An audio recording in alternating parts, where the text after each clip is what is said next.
So I'm about to head out to feed again, and as I look out our door, I'm looking at our grazing land and thinking again about the grazing conversation. I want to encourage beginners to graze. I just want to give you enough that when you start, you avoid some common pitfalls. So the best thing I can tell you is that the reason it's more complex is because it varies a lot from one place to another. That makes your ag extension your best first resource for preparing to graze. The majority of ag extensions will actually schedule a time and come do a field walk with you. And what you want to do is identify the toxic plants, if there are any in your fields, and plants that are problematic at specific times of year or under specific conditions. And a good example where we were in Kentucky, Johnson grass is actually a grass that is overall pretty good for goats.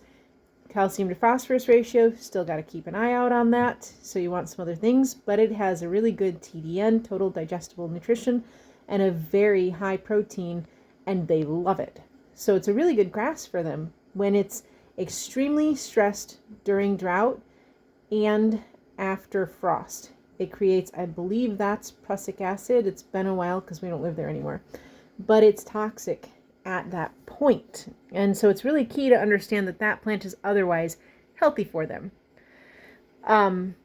Once it freezes, you have to wait till it desiccates. And I'm not wanting to point out every individual plant. What I'm wanting to point out is that that was very specific to while we were in Kentucky. We've moved to Michigan, and there was Johnson grass here, but there's not a lot.